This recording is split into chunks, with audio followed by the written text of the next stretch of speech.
remembering the 14 years of South Java tsunami occurred in July 17, 2006. Minister of Marine Affairs and Fisheries has been actively involved in the effort to reduce the risk of tsunami impact and run various tsunami mitigation for fishermen and coastal communities as the most vulnerable ones. After the event of 2018 tsunami in Palu and Sunda Strait, one of the programs that we are working now is developing a self-resilience system for early detection of tsunami with focus on the involvement and participation of coastal communities. As mandated by the Presidential Decree number 93, 2019, to increase the awareness and preparedness of the coastal communities, Ministry of Marine Affairs and Fisheries also works together with other ministries and institutions such as the BMKG, BNPB, BIG, and universities. In addition to Tsunami Awareness Program, our ministry, through the Marine Research Center, in collaboration with the Joint Research Center of the European Union, is developing low-cost tsunami early warning system. We call it IDSL, or inexpensive device for sea level measurement that allow the community to be involved directly in installation and maintenance, even in production. This will provide coastal communities not only a first-hand information on sudden anomaly of sea levels, but also to strengthen awareness and preparedness against future tsunami events. His Excellency Minister, ladies and gentlemen, I would like to inform you that the current webinar has 638 registered participants from 12 different nationalities, such as Indonesia, Italy, Germany, Egypt, Japan, UK, Russia, Turkey, Portugal, Philippines, USA, and India. Finally, I thank all the parties for the contribution in the research and the organization of this workshop. And we are welcome any suggestion and feedback from you. And I hope this seminar would be a strategic forum to discuss and enrich our knowledge about how we can better promote the tsunami mitigation to our communities. And finally, I would like to invite His Excellency Dr. Edhy Prabowo to deliver an opening remark and also officially open this webinar.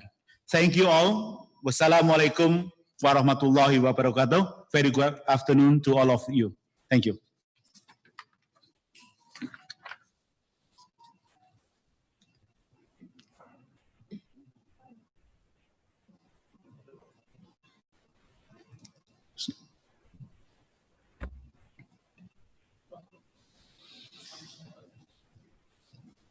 Suaranya?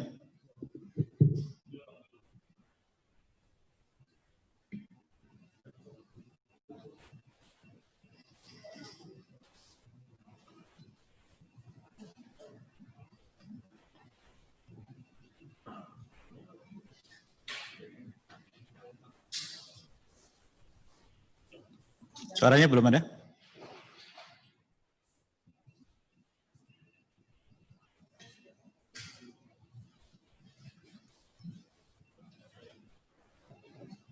Mohon maaf.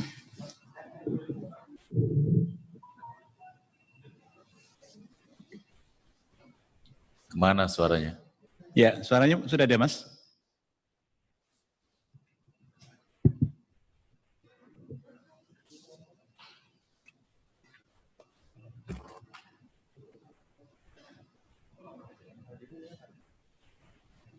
Oke.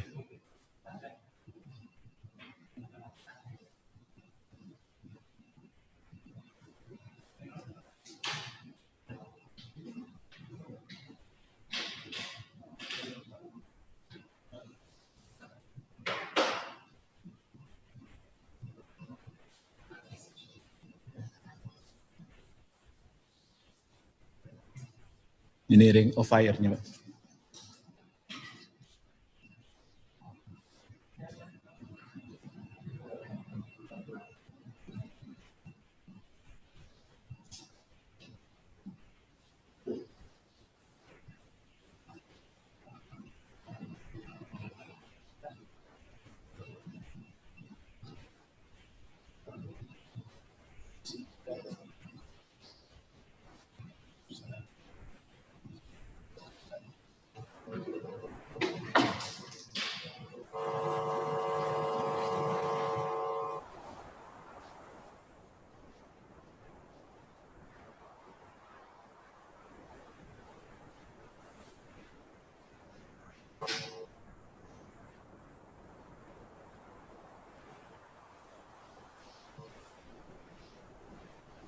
Harusnya dicoba dulu. Iya, ini gimana?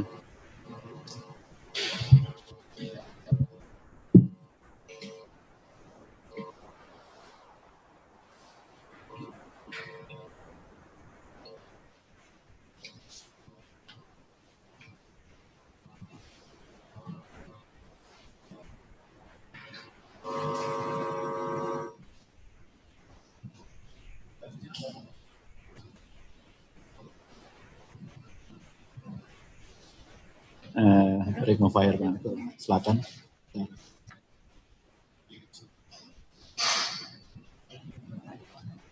Nah ini peralatannya Pak. Kenapa suaranya? Tidak bisa Mas? Trouble-nya di mana?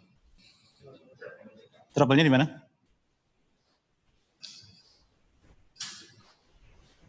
So far, are only available to experts of tsunamis in the tsunami early warning centers. Oh, dari awal. Terus? To successful mitigation of tsunamis as they may come. Terus?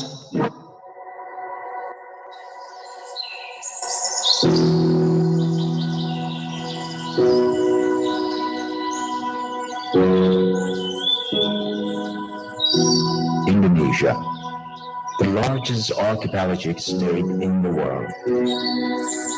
Blessed with lustrous nature, its richness stretches on land and far into the sea.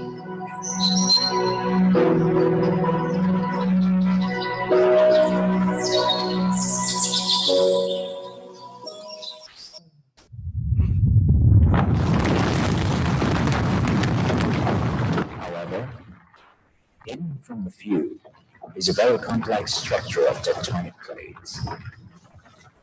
Hinged between two continental and oceanic plates, Indonesia sits on the world's most natural disaster-prone area and is at risk to multiple disasters, including the tsunamis. About 2/3 of all tsunami-related global deaths in the last 200 years have occurred in Indonesia, making it a real tsunami hotspot on the planet. Caused by beneath the oceans, tsunamis can cause massive tidal waves, sweeping over the land and causing a great devastation, high losses, and financial damage. Sadly, such damage is often drastic, as the communities do not expect tsunamis and therefore hardly take any protective measures when a tsunami strikes.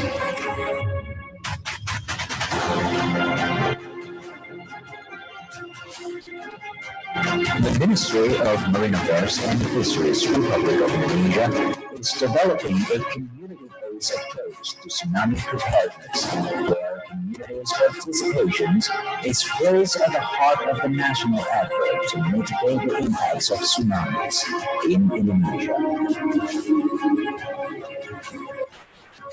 The ministry is also developing a low-cost tsunami early warning system called Inexpensive Device for Sea Level Rise, which allows people to replicate and develop the system themselves. This will provide hands-on information to the people, which so far are only available to experts of tsunamis in the tsunami early warning centers. Empowering communities and valuing their role is the key to successful mitigations of tsunamis, as they make millions of those who live day by day on the front line of the disaster.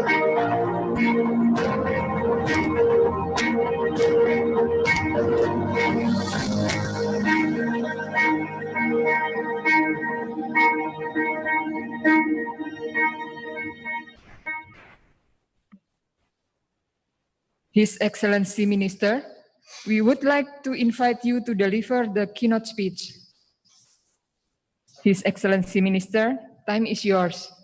Bismillahirrahmanirrahim. Assalamualaikum warahmatullahi wabarakatuh.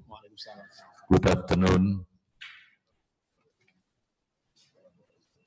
Professor Costas, Synolakis, University of Southern California, Dr. Alessandro Annunziato, Joint Research Center of European Commission, Mr. Ardhito Kodijat of the Indian Ocean Tsunami Information Center, Dr. Aryo Hanggono, DEA, Director General of Marine Spatial Planning, my esteemed colleagues from the Indonesian Tsunami Expert Society, LIPI and ITB, Ibu Iriana Rafliana, and Ibu Rahma Hanifa, Professor Sjarief Widjaja, Chairman of the Agency for Marine and Fishery Research and Human Resources, participant in Indonesia and overseas.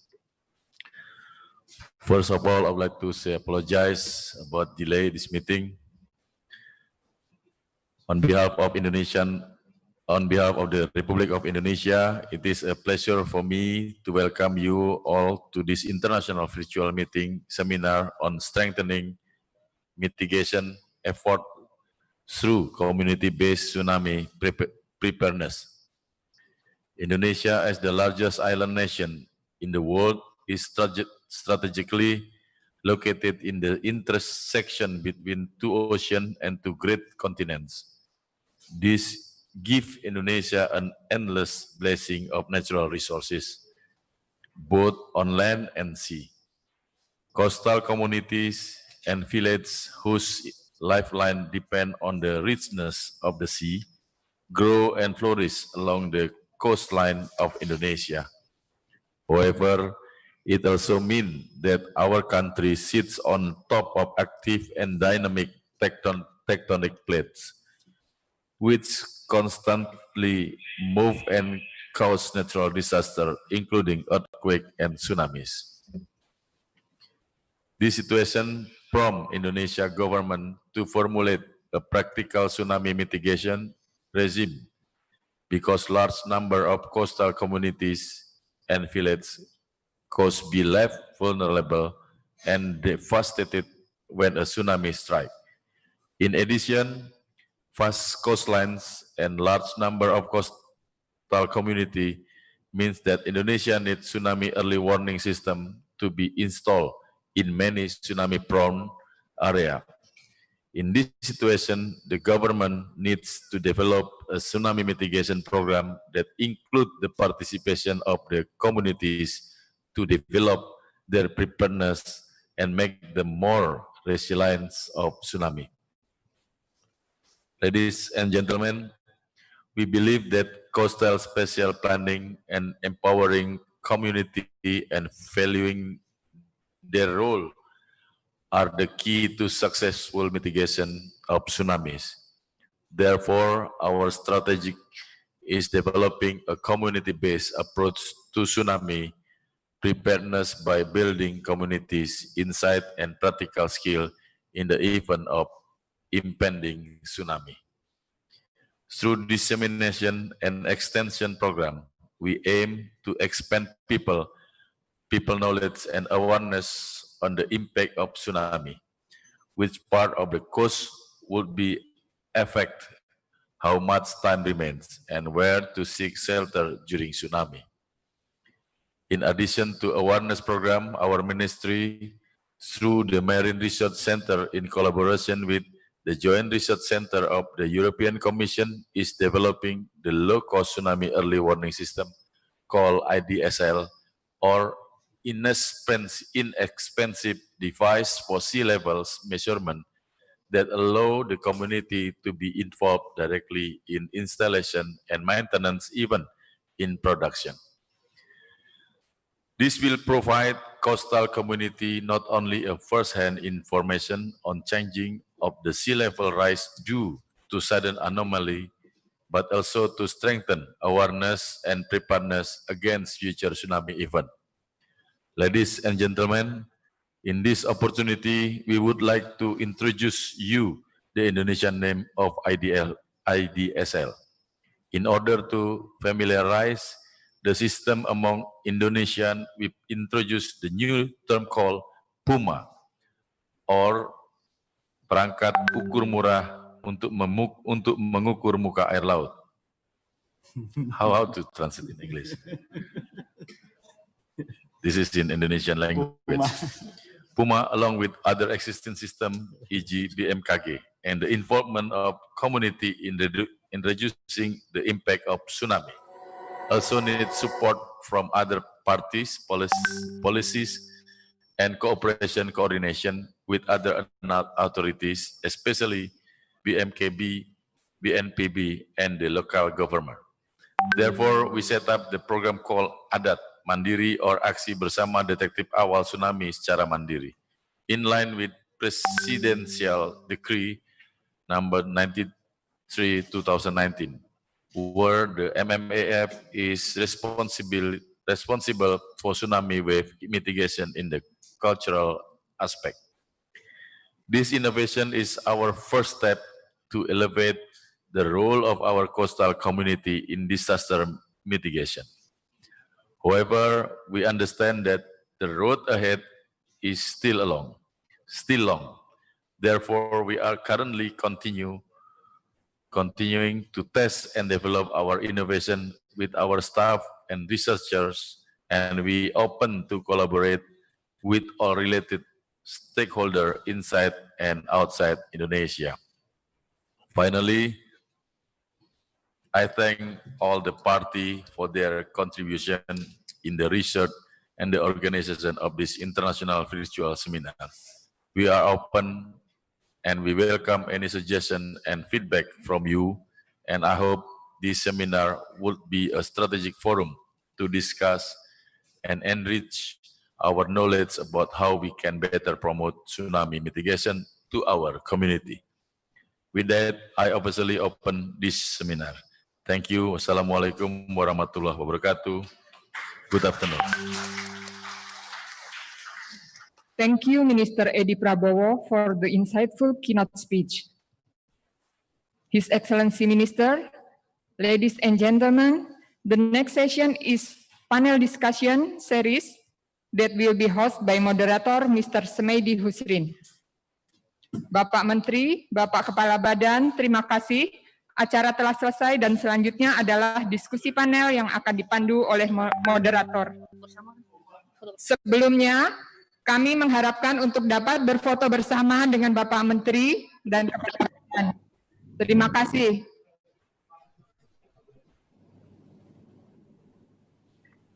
Okay. Thank you very much, Mrs. Safitri, for the opportunity, ladies and gentlemen. So let's start the panel discussion session. And now we have already 5 speakers with us. So we have Professor Costas Synolakis from Greece. He's now online from Greece. We also have Dr. Alessandro Annunziato from GRC, the European Commission. We also have Mr. Dian Novianto from Pangandaran, West Java. We have also Mrs. Rahma Hanifa from ITB, Bandung. We also have Mrs. Irina Rafliana from Lipi. Now she's online from Germany. We also have Mr. Alito Kodijat from Indonesian, from IOTIC in the Indian Ocean Tsunami Information Office. And also, we have Mrs. Peggy Nurhabmi. Yeah? Mrs. Peggy is representing Mr. Aryo Hanggono, who cannot join us today. So, the first opportunity for the speakers will be for Mr. Aryo Hanggono, and this time will be represented by Mrs. Peggy Nurhabmi. Mrs. Peggy is from she's the head of the section of disaster mitigations and climate change adaptation. So she will deliver about the topic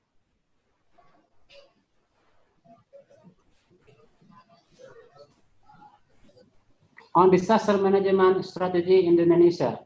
So Mrs. Peggy, time is yours. You can start now, please. Thank you, Pak Smeidi.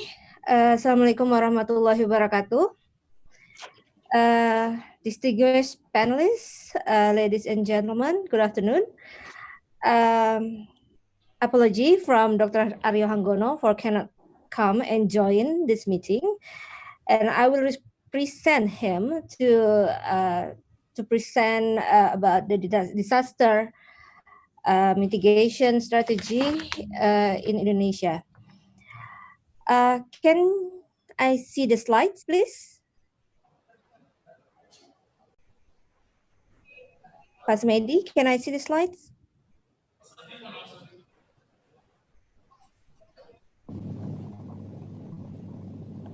Yes, wait a second. Someone is working on your slide now. Okay, thank you.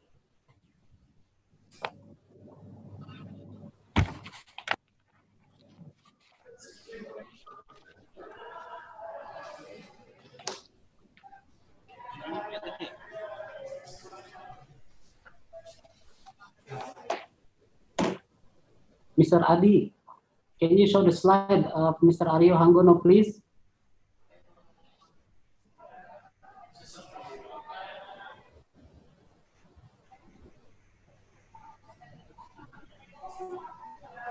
Okay, should I continue without slides?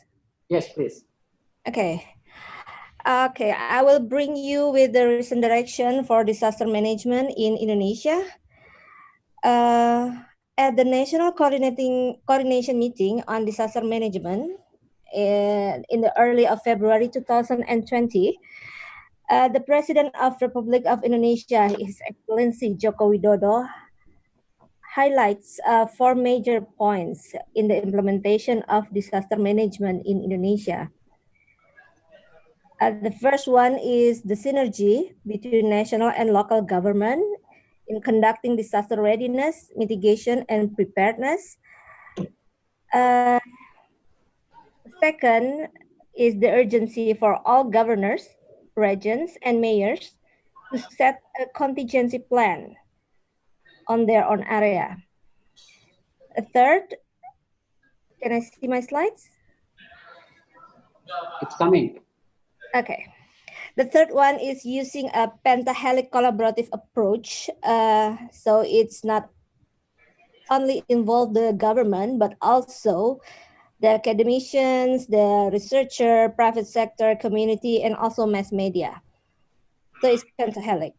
The fourth direction is about the human resource capacity in disaster management, both at national and local level. And fifth is the command for Panglima TNI and also Kapolri to support disaster management measures, specifically in law enforcement. Okay. It's not coming, yeah. I think it's hard for me to explain without my slides.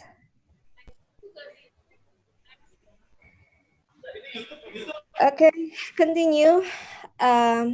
Those directions given by the president should be linked with the policy stated at Act number 24, 2007 on disaster management. You can see the Act also have derivative regulation on it, and it called Government Regulation number 21, year 2008 for its implementation. The Act and the government regulation is quite general, but specifically for coastal and small island area, we also have specific regulations. We have Act number 27 in 2007 on coastal zone management, where disaster is highlighted as one of the issues that need to be addressed. Its derivation is we have a government regulation number 64, 2010, which sets mitigation action needed to be taken in a coastal and small island. Okay. Can we go to the third slides, please?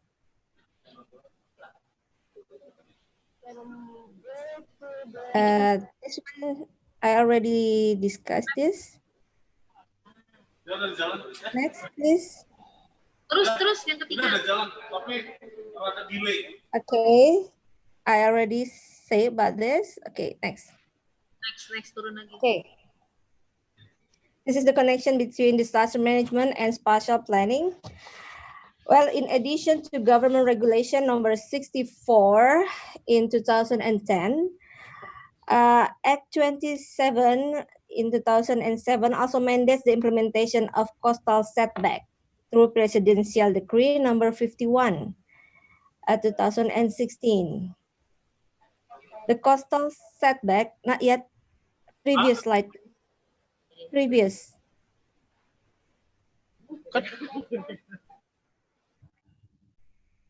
Can we go to the previous slides?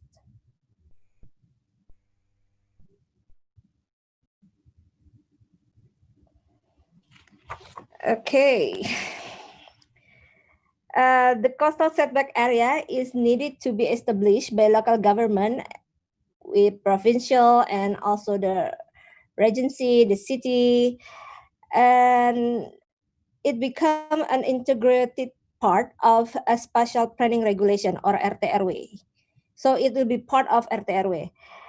The boundaries needed to be calculated based on physical and also socioeconomic characteristics and functions, among others, as protection against earthquake and tsunami. Okay. This is the sample of the importance of a coastal setback in tsunami mitigation.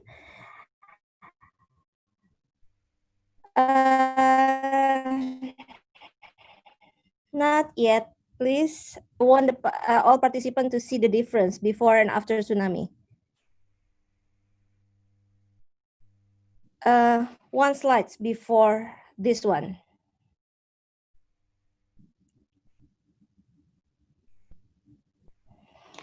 Okay, on my screen, I can see the same area displayed on the screen, but it's before the tsunami. The area is in South Pandeglang in Banten province. And well, my screen is before the tsunami, so it's still full of trees, still full of coastal vegetations.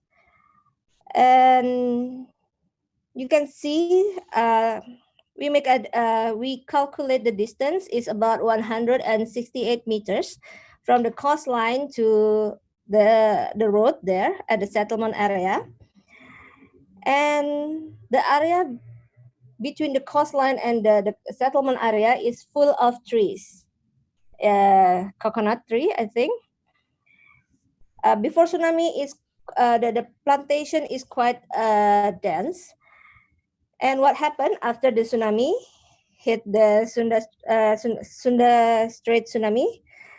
The post-tsunami survey confirmed that the coastal vegetation planted in the setback area can reduce about 88.2% of tsunami height. So it secures the settlement area next to the coastal vegetations. So the damage to the settlement area is lower than it should be. You can see it starts from 3.6 meters, and the plantation there, the vegetation is reduced the height of the tsunami wave, and at the end, when it reached the settlement area, it become less than half meters. Okay. Okay, from the coastal setback, let's move to coastal vegetations. Next slides. Okay. This is one of the concepts of using coastal vegetation for protection. Here, the coastal vegetation is used as natural barrier to protect the coastline and also infrastructures behind it. If we combine the coastal vegetation with the sediment trap structures like here, If you can see, we put the hybrid engineering structure picture there. It can also use to rehabilitate the coastline. So the coastline will be moved toward the oceans. The area protected by coastal vegetation can be used for many purposes, including tourism area. Well, this concept is tailor-made and can be adjusted to the local condition. But this one can be used as a natural protection for our coastline by using vegetations.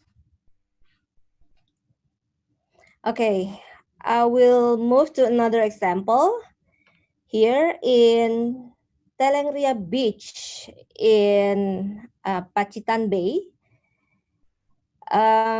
It's in south coast of Java. So previously, the area was empty. With a strong collaboration with a local government of Pacitan, MMAF started the plantation in two phases. The first one in 2008 and the second one is in 2011. The plantation is the type of the vegetation species is vary. We have Casuarina there. We have also Ketapang and Butun. I don't know what is it in English, but it's kind of Ketapang is, I think we already know Ketapang, and Butun is also it's Indonesian name, yeah. But it's coastal vegetations and it follows the local species in the area. So when we plant the coastal vegetation, we also make it suitable with the characteristic of the physical characteristic of the area. Our monitoring in 2018 shows that the vegetation have grown well and the area is now used by local government for tourism. You can see there's a small road there between the beach, the beach and also the vegetation. There's a line there. It's a small road, usually used for jogging. So it's a function as a jogging track for the local people there.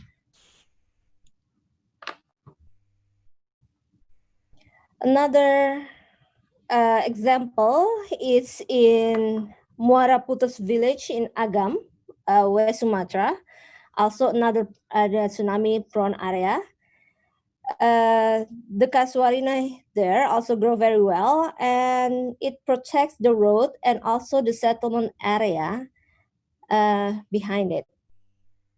If you can see it, I think you can see it from the picture. Okay, next. Let me bring your attention to our latest dissemination process. Here, I put you the warning receiver system for Indonesia Tsunami Early Warning System.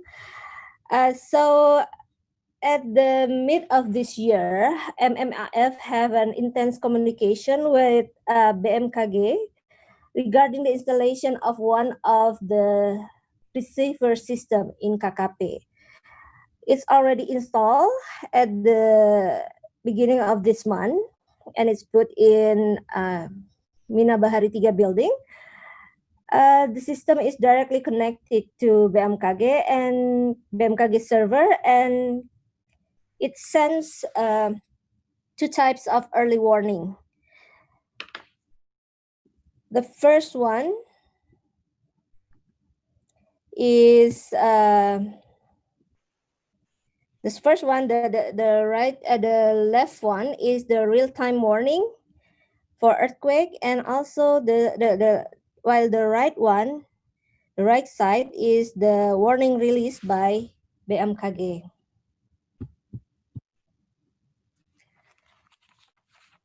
Okay, next please.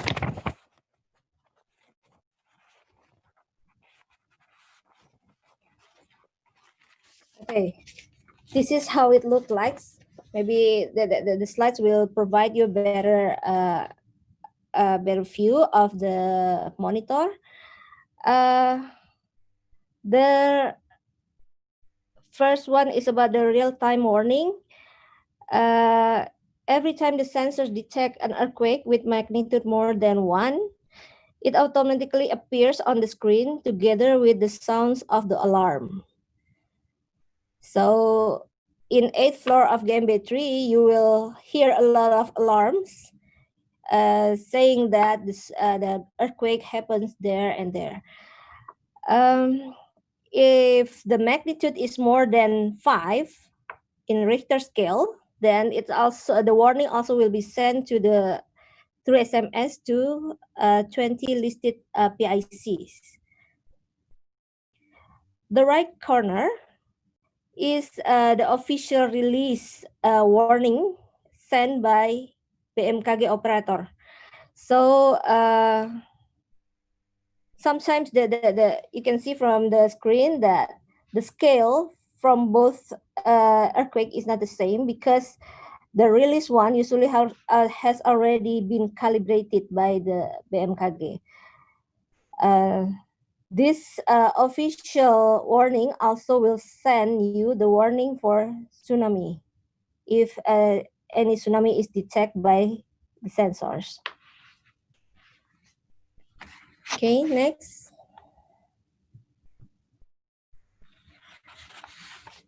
Okay, since we're still on the progress of using the WRS system, we are still not disseminate the dissemination of the information is still very limited to a small group. But in this month, at the end of this month, we hope that this system information and system can be used by all stakeholders of MMAF.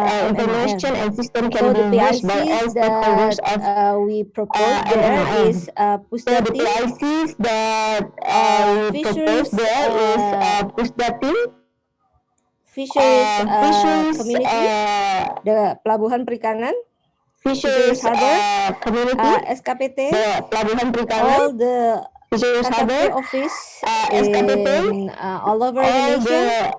And also, the most important is about the public relation of KKP. So it will appear on the website and also the social media of KKP. So it will appear on the website and also the social media of KKP. The dissemination process and SOP and everything will be finished at the end of this month, and we can continue to disseminate this to all MMAF stakeholders start from this August. I think that's all from me. Thank you. Okay. Thank you, Pak Sunedi.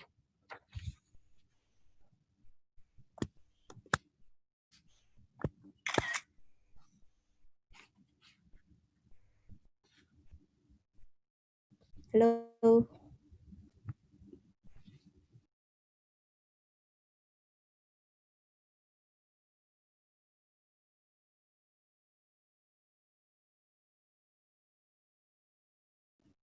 Pak Sunedi, you still in mute.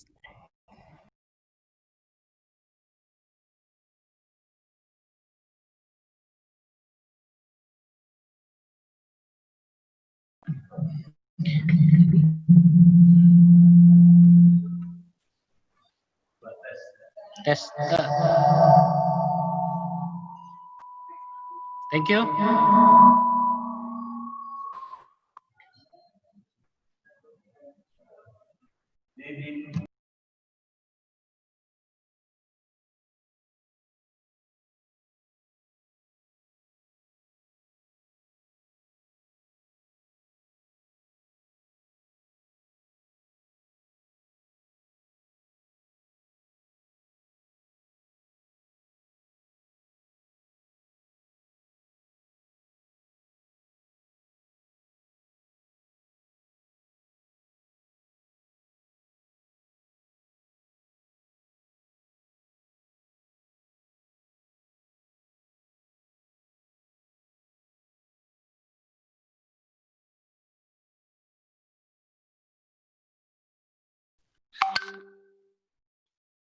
I am very sorry, Pasmedi. We cannot hear you. You're still on mute.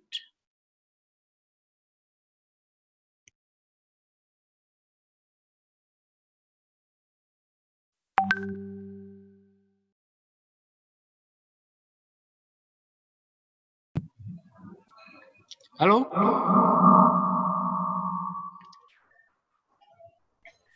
Yes. You are echoing, Pak. But it's, yeah, the echo is too loud. Okay.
Okay, good morning to everybody. I'm trying to share my screen.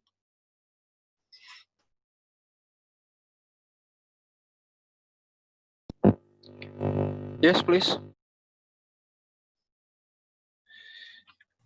I see that host disabled participant screen sharing. So if you can allow me to share, or if you can.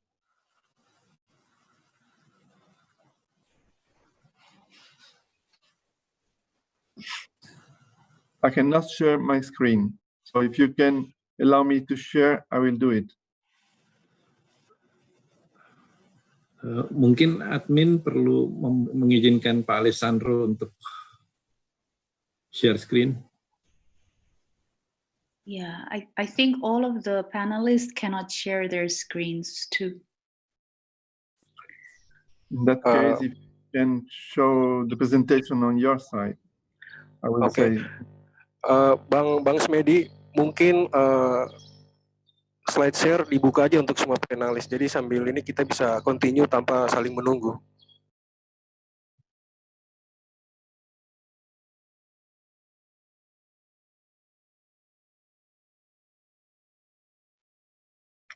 Okay, now it seems I can.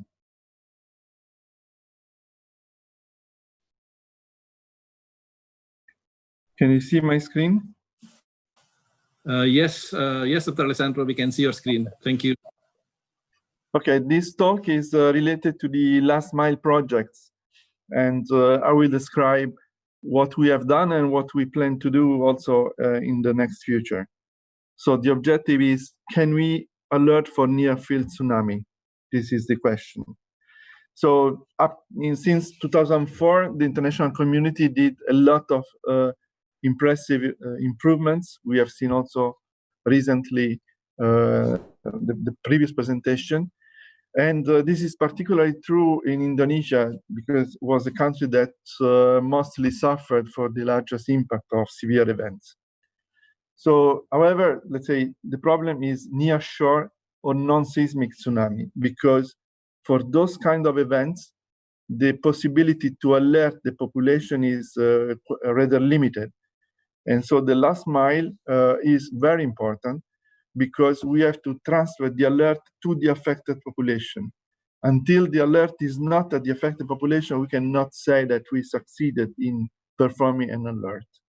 So the objective of those projects that have been funded by the European Commission are to test technologies that can help near field or non-seismic events identification and alerting, and testing the dissemination of the alert to the population for all type of tsunami events. The motivation for this originates from this event that occurred in Mediterranean Sea in 2017. It was a mild tsunami, relatively mild tsunami, magnitude 6.6, about distant 10 kilometers from the closest coasts of Bodrum and Kos, that are in Greece, in Turkey and in Greece, where we had about 2 meters and 1.5 meters in Kos. It is a relatively low tsunami, but if the magnitude would have been a little bit higher, the consequences could have been much worse. And so this represented for us, let's say, a sort of ringing bell that allow us to think what to do. And the result is that in 11 minutes, the wave arrived in Kos, similar time in Bodrum. No alert was given to the population, and the behavior of the people was totally wrong, erratic, or simply totally unaware of the possible risk. And for that, the European Commission decided to fund 2 pilot projects. Phase 1, that is almost finished a few months ago, in which we tested those concepts in Kos and in Bodrum, in the 2 cities, and phase 2 that is ongoing, where we will test in Malta and in Indonesia, in Pangandaran. So this is just an example of what I mean for erratic. You see that these are a camera from security camera in Kos, and you see that the wave is arriving from the yellow arrow, and there are people running on the right in this image, and few seconds after, people running on the left, inside the tsunami that reached about 1.5 meters. And nobody told them where to go, how to go, and what to do. So the objective of these projects were to create pilot cities, to integrate, to install material that we will see, and to execute public drill, and finally a final workshop. The timeline you can see is, let's say, is indicated below. What were the tasks of the project? So there were a preliminary analysis that, let's say, we have to make a tsunami level, sea level scenarios analysis, identification of the tsunami inundation zone and evacuation maps that were not available in those 2 cities in that we have seen, and intensity shaking estimation. Then we installed a number of devices, 2 IDSL, the PUMA, now we call PUMA also, 2 seismic accelerator, 2 tsunami alerting panels, 1 long-range siren, and tsunami evacuation signatures. And then we performed a tsunami drill. The concept is the following, that we have, let's say, an earthquake.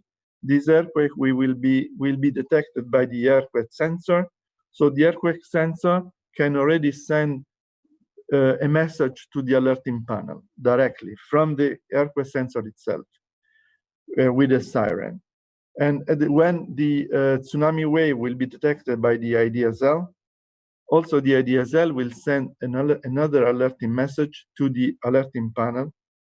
And so the system is fully automatic and can work, let's say, also with personal devices so that individual people may be alerted.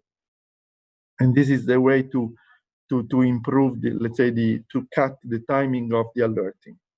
How do we do this? Because in the ADSL, we have implemented a logic, a software that during the monitoring, this is an example of the sea level measured in costs. When the level is decreasing, there is a calculation ongoing of the possible deviation from the expected behavior, and this will trigger an alert that then is used in order to activate the system. Basically, the system should work like this. And normally, the panel should show normal messages, welcome to Bodrum in that case. But when there is a shaking, there should be the sea level rising. There is alert.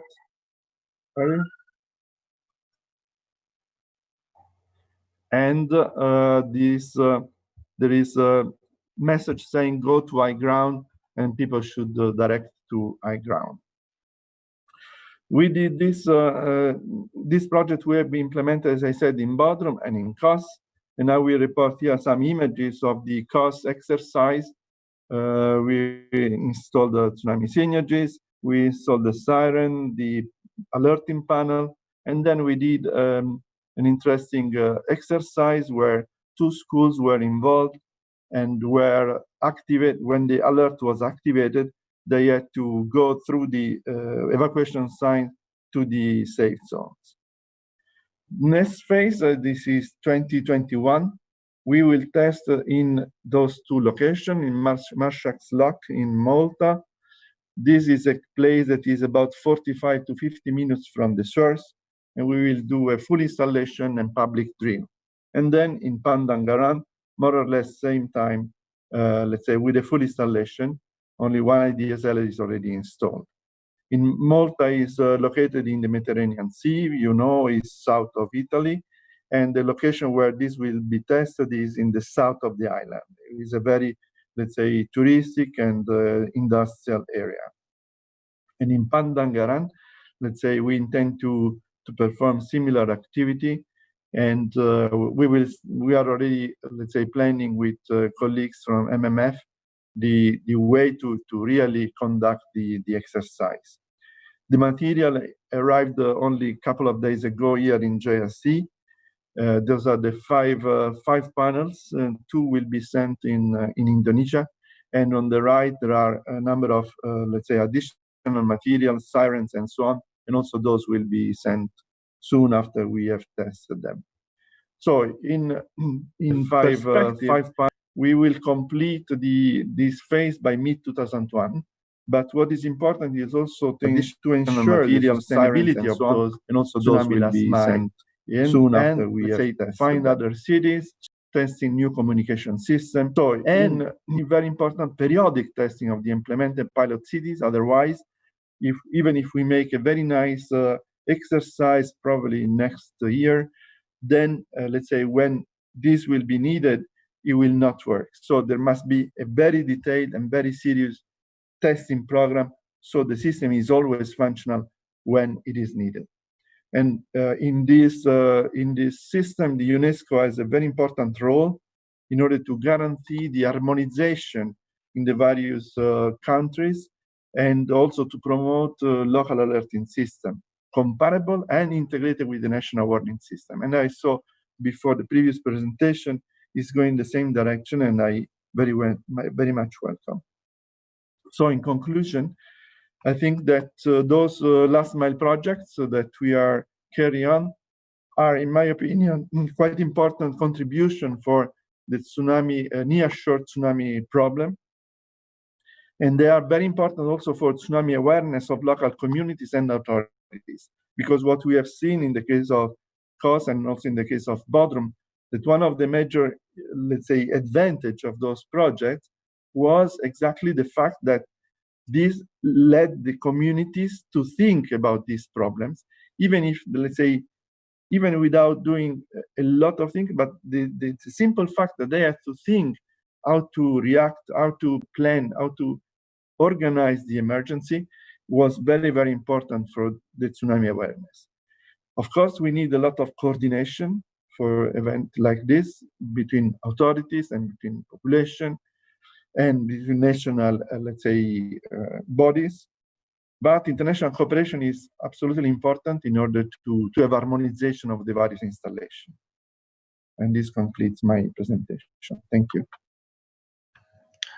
Thank you, Dr. Alessandro Annunziato from the Joint Research Center of the European Commission for the discussion on the developing of the low-cost tsunami warning system and also the last mile project. Now we are moving to Mr. Dian Novianto from Piamari Pangandaran of the Marine Research Center. So the talk of Dr. Alessandro Annunziato and also the talk from Dian Novianto is somehow related each other. So Mr. Dian Novianto, the time is yours, please. Pastor Mehdi, I'm very sorry that I have to interrupt. I learned that Professor Costas will need to leave in the next few minutes. Oh, in the next few minutes, but I don't see him here. He's using the Datin account. So okay. I'm sorry. Hello, Professor Costas Synolakis. Can you hear me?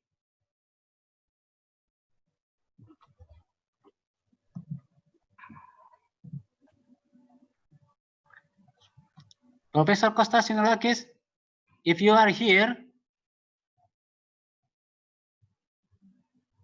you can start your presentations. So Professor Costas Synolakis has been involved in tsunami research in more than 30 years. And he was also in 1994 South Java tsunami and also 2006 South Java tsunamis. Professor Costas Synolakis also in 2018 was involved in the ITST survey team in Palu and also in the Sunda Strait. Professor Costas Synolakis, you can start now. I got confirmation. No, he is here.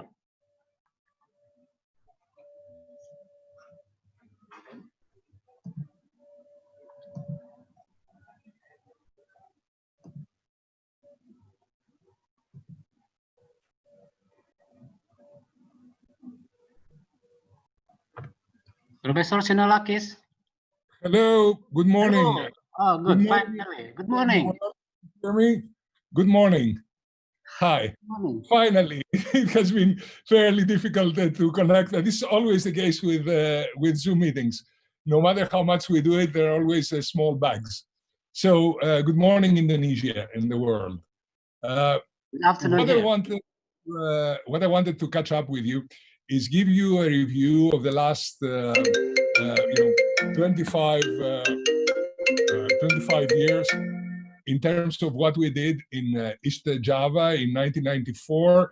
And I'm very pleased that Maria Ushman, who at the time was a USC student, is now joining us. And I believe she has a video with what happened with some photographs from the 1994 survey. Let me take you back, and then I'll join my comments with what Alessandro Annunziato just said about the IDSL. As you well recall, in 1994, we had the stealth tsunami. The 2006 tsunami was essentially a repeat of the 1994 event, very, very similar. They were both slow earthquakes. What this means is that the ground shaking is not a precursor. So we cannot rely on people feeling the ground shake. In most places in East Java in 1994, coastal residents did not feel the ground shake. And the first indication that they had of the tsunami was the advancing tsunami. Of course, there was a leading depression and wave. And if we can get the presentation going, I will show you what this is. Luckily, we did not have a lot of deaths. I mean, the death toll in this Java tsunami was fairly small compared to what it could have been. the areas, were sparsely populated at the time. Most of the impact was in narrow bays, in Lampon, in Reciquesi, in Panser, but there was complete devastation. 2006 was an entirely different event in terms of impact, but it was very different in terms of. It was very similar in terms of the earthquake ground shaking. To bring you back in 2006, there was a warning issued. However, it was very, very difficult to implement it. I talked to local lifeguards. On that particular day in South Java, there were very big surf waves. Even for the lifeguards who had been specifically trained after the 2004 Sumatran tsunami to recognize the signs of a tsunami coming. They couldn't see because there were very heavy waves pounding on the beaches. So, yes? Costas, do you have your presentation on I think it's. Let me try to see if I can share the screen. Yes. Let me see if I can share the screen. Yeah, I'll share it in the enable screen sharing. Let me just finish and my blah blah, and then I'll go to the specifically the presentation. Good, but thank you. What is happening in 2006 is the fact that there is so much wave activity that even the lifeguards cannot see the water level, the sea level withdrawing, which is the leading depression wave. But there was preparedness. I mean, Indonesia was much more ready in 2006 than it was in 1994, and hopefully it's much more ready now. The key in 2006 was that there was much more public education, and clearly this is the way to go. Let me tell you that there was an article in Science, an international science magazine, that I published a picture of the drills, the evacuation drills that were started taking place immediately after the tsunami in 2006.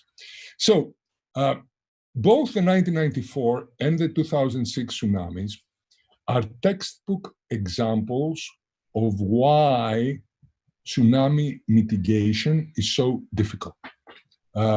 The reason I'm saying this, it's so difficult, is that for nearshore events, because when you have an earthquake, when the residents cannot feel an earthquake, and they cannot see the sea level withdrawing, then really there is no warning that they can have other than directly looking at the sea.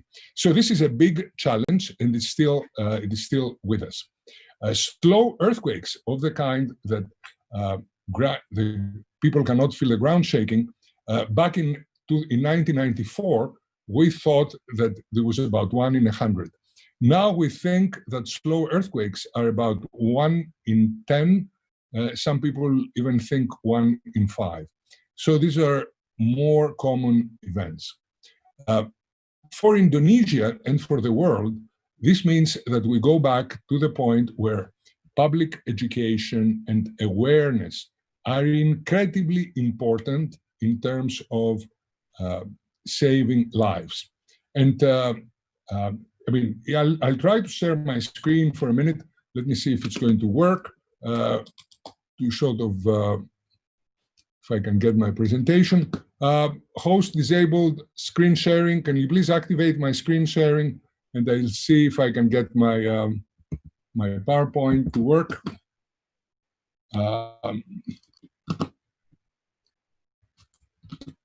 Can you please activate my screen sharing?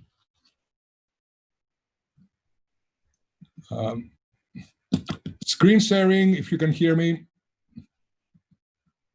Okay, if that doesn't work. Yes, we can hear you. We are working on it now. Okay, yeah, I'm trying to get the screen sharing to work, but it is not. It doesn't seem to work. Let me see. Share screen. Hang on a second. Try again. Host has disabled the attendee screen sharing, so I cannot use screen sharing, which is fine. Let me just go through and tell you what where we stand right now. As Alessandro mentioned, near field tsunami warning, this means for tsunamis that take place very near the coast, is incredibly difficult. The real value of the IDSL, and I'm very pleased that Alessandro mentioned it, is in terms of raising awareness. Because we should not be caught in a trap where we think, or residents think, that there will always be a tsunami warning. Because this is not correct. I mean, there will be times that any system, the best system in any country in the world, is not going to work. And it's not going to work because there's simply not enough time. The best thing for any, I mean, by the time the IDSL registers the wave is already on the coast. So the residents, I mean, you're going to have at best about a minute or two. For the people you can try to share your screen. To go away. Let me see, I'll try to share it again.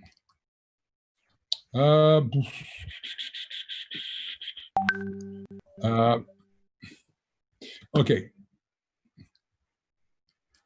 Let's just leave it for a second. It's just not going to work. I send it I send the presentation to Mrs. Usman so she can maybe show it later.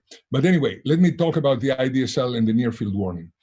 It is very dangerous to be caught into the trap of thinking that there will always be a warning. So along with installing the the IDSL, one should always have evacuation drills and pass the message that this system is supplementary, which means that by the time that it registers the wave, it's, in many cases it's too late. It will be very useful in some places like the Mentawais or wherever there are offshore islands to warn the mainland. I mean, if there is an IDSL in the Mentawais, it will register the wave arriving in the Mentawais. But as far as Padang is concerned, we're going to have at least 10-15 minutes to warn Padang. The same thing in many of the islands in the Sunda Strait.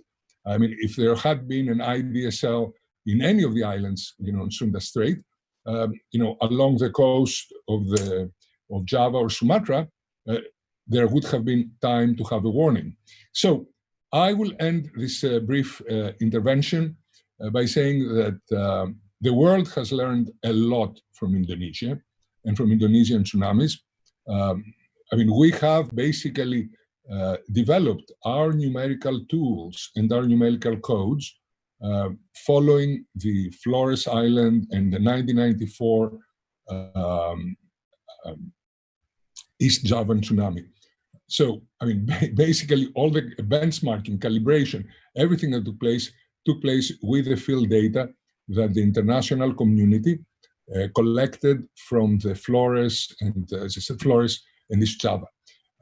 We've learned a lot, and we've learned a lot also from our Indonesian colleagues who have been with us on the field, who have helped us understand the culture and understand the people. So it was a joint learning process that took place between the international community and Indonesia, and that we use these lessons everywhere in the world. And the main lesson, after all these years, I mean, after about close to 30 years, 28 years that I've been studying tsunamis in Indonesia, is that for the near field events, the key remains education, education, education, evacuation drills, evacuation drills, evacuation drills, because it's really the key to saving lives for the near field tsunamis. Thank you very much. Thank you very much, Professor Costas Synolakis, for the talk. It's yes, it's very important that the event of 1994 and 2006 tsunami, South Java tsunami, was a silent tsunamis because hardly the residents couldn't feel the earthquakes. So it means that the early warning system could be very important, as well as the awareness and the preparedness of the coastal communities. Once again, thank you very much, Professor Costas Synolakis. Now I would like to invite Mr. Dian Novianto from the Marine Research Center based in Pangandaran to talk about the latest tsunami mitigation program for the south of Java. Your time is yours, Professor Dian Novianto, please. Thank you, Pak Semedi. Belum jadi profesor, Pak Semedi. Almost. Can you share directly your screen from there? Yeah, please open my share screen.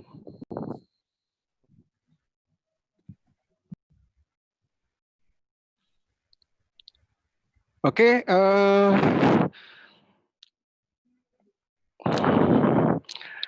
Are distinguished all speakers and participants, good afternoon. My name is Dian Novianto. I stay in Pangandaran Research Facilities Office. And then now my duties is very easy because Dr. Alessandro and Professor has to explain more detail about IDSL. And then I want to share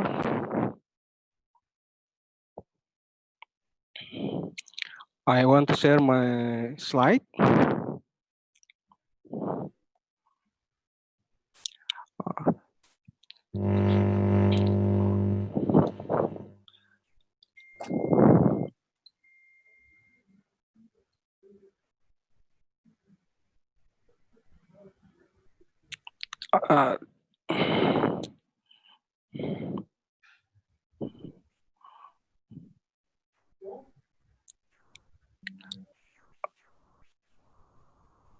Okay, thank you. I want going to talk about PUMA, IDSL, and tsunami mitigation in south of Java. This slide have stated by Minister before, previously, where this rule of laws as the basis of the MMAF and is actively involved in tsunami disaster mitigation. And in order to strengthen coastal community disaster resilient culture, we introduced a self-resilience and sustainable tsunami detection tool, IDSL. And then we use the simple name, the acronym of PUMA is introduced the public in Indonesia so that it is easier to remember as a very important tool in strengthening mitigation efforts and tsunami preparedness, or hope with simple name that is very easy to remember will make the community become more awareness about tsunami strike and always maintain the PUMA in their area. So PUMA equal IDSL, but PUMA in Indonesia perangkat ukur murah untuk muka air laut. So same the PUMA, we state about ADAT-Mandiri, aksi bersama deteksi awal tsunami secara mandiri. And working together for early detection and self-evacuation. This the acronym include so many components to support the early detection and self-evacuation. And then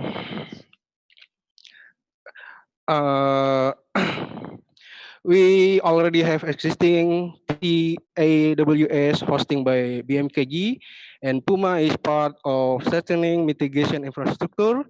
It's hope that there will be more PUMA installed, especially in tsunami-prone areas. There's so many components in this circle, and then this the example coastal community participation, and then I want to explain about Bala Wisata.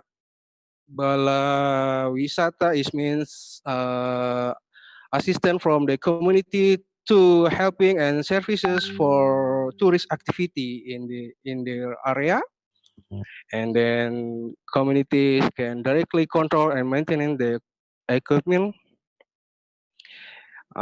This one, the new installed EDSL in oceanic fishing port Bungus, West Sumatra, installed on 3 July.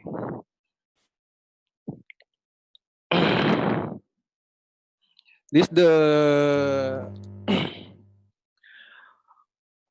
phenomenon detection in Puma EDSL system for Costas rock. So high water level. This the signal alert in Pangandaran, and then this the beautiful figure captured from the CCTV. It is IDSL Puma, and so many chauffeur they occurring for during COVID-19 lockdown, and then this some people from overseas when the COVID lockdown, they locked down in the paradise. They said like that. And then this the Krakatau eruption captured by Puma. This the fire. And then in addition to tsunami monitoring, Puma can also provide information on nearby activities through the CCTV. This the additional benefit for monitoring fishery activities at fishing port. Example, visual activity, landing and departure, and productivity, loading and unloading. And maybe if we focus the monitoring fisheries activity, maybe we can put 2 or 3 cameras to monitor to cooperate the all area in port, fishing port. This is the 5 existing Puma in Sebesi, Pandeglang, Pangandaran, Yogyakarta, Sadeng, Bungus, West Sumatra, and we will be installed in Agustus 2010 in Mentawai, Sukabumi, and Perigi. Future plan for Puma EDSL installation fisheries port network. We plan to install more than 100 units in coverage all Indonesian area. Last mile project have done explained by Dr. Alessandro. This the describe the position, detailed position. And then for your information, we have conducted research related to tsunami evacuation routes on the east coast of Pangandaran, Pantai Timur Pangandaran, to supporting the last mile project too. There are 4 facilities owned by MMAF in this area, namely in this the Cikidang Port, Cikidang Port Fisheries, and then this the Piamari Research Facilities, this Polytechnic, Marine and Fisheries, and then beside the Polytechnic building, there are fish feed factory. So this the detailed location.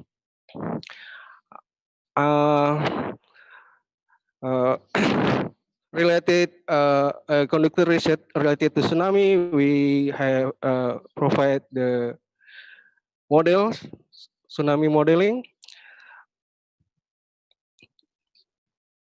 This the pattern of waves.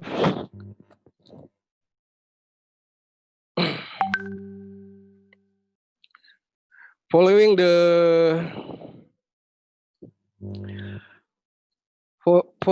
are the result of tsunami modeling for the Pangandaran East Coast region. The conclusion is that it takes 30 minutes to evacuate before the second large wave reaches the source area. This the figures. This the times is the elevation. And then this the route evacuation, alternative route evacuation based on the result.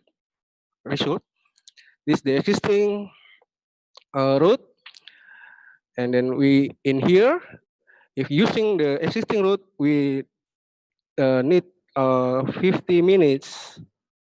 So we recommended to using alternative evacuation route behind the primary building and between Polytechnic and Fish Factory. This the green line, and then we just need 23 minutes to time traveling to find the evacuation hill in here. This the plan for tsunami evacuation bridges research result recommendation is the Piamari and is the feed factory.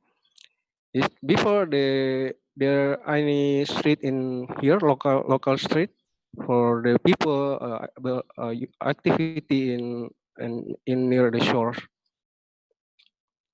We using put sign the vertical tsunami evacuation in our research facilities. And then finally, closing Puma IDSL and the similar system, BIG networks can be the best alternative to strengthen the existing system in Indonesia. Direct contribution to INA and TNT of BMKG, Puma IDSL can trigger large-scale cultural aspect of community awareness and preparedness. Puma IDSL plus last mile project, structural and cultural for tsunami mitigation in line with the presidential decree. We need ADAT-Mandiri are working together for early detection and self-evacuation. Thank you. Thank you, Mr. Dian Novianto from Pangandaran. Would like now to have our last presenter. This is going to be Mrs. Irina Rafliana from LIPI, but she is now in Germany pursuing a Ph.D. on the topic of tsunami mitigation and also coastal community preparedness. So, Mrs. Irina, I would like to have your time now, please. Thank you very much, Mas Sumedi. I hope everyone can hear me. Meanwhile, Mas Sumedi, can you please activate my screen sharing? It's not enabled yet. Okay, I will. It should be activated for everyone. Yeah, it was activated few moments ago, but now it's not active. So probably meanwhile you are activating again. Allow me to introduce myself, everybody. First of all, thank you very much for the opportunity. I am Irina Rafliana from the Indonesian Institute of Sciences, and I am now taking my PhD research in Bonn, Germany, affiliated with the German Development Institute, or DIE. And I'm at my first year. My research topic is social construction of technologies in the tsunami warning system. Mas Sumedi is still disabled. I cannot share my screen still at the moment. It's still disabled. Yes, you can see that they are working on it now. Yeah. Yes. Let me try again. Nope. Still now disabled. You can do it, I think. Okay. Wait a moment. Yeah. So can you see my screen now? Yes. Yes. Clear. Okay. I will put it in full screen. Oh my. Okay. So yeah, this is my introduction. My outline would be 4 points. I hope I don't take too much time. First, I would like to use stories to reflect on the past and recent tsunami experiences and events in Indonesia, and discuss about why we need to shift our paradigms in discussing about preparedness. I'm not using community preparedness, and there's a strong reason behind that at the end of my presentation. There's also systemic issues on tsunami preparedness that I would like to share with all of you as a trigger for our further discussion and also way forward. To begin with, I will start with the argument that tsunami as a word or as a terminology is a non-indigenous terminology in Indonesia. Communities in many tsunami risk areas in Indonesia have their own meanings and connections, including terminologies about tsunamis, not necessarily translated into something that can happen in the future. Hence, we have to do something about it. And these are the steps that we need to do to save our lives once it occurs in our life. But in some areas in Indonesia, such knowledge exists. For example, in Simelu Island, where all of these stories about the past tsunami, for example, in Aceh, educated throughout different generations and allowed them to then understand what happened in 2004 and save their lives. 10,000 of people were saved and only 7 people died, comparing to the 100,000s of casualties in other areas throughout the Indian Ocean. There's different stories around Indonesia or even around the world, but I can share at least here the story of the Queen of the South Sea that is very much embraced in particularly the southern part of Java in Indonesia. There's also paintings in the Sumatra mainland by Spanish painter that try to reflect into a more rational, empirical notion about what happened during the tsunami event in this coast, and also stories from later on scientific knowledge and findings about the Pala tsunami deposit that tells us about tsunami histories in the past. That goes as the same as well in Pangandaran, as now we are reflecting the commemoration of the Pangandaran tsunami 2006. There are actually stories about foster son of the Queen of the South Sea that is buried in a cave, Gua Panggung, and now this cave is still visited by pilgrims, and this shows clearly how communities until today are still developing their own meaning making and also their own seascape meaning and connection with the sea, not necessarily translate that into a tsunami that can happen in the future.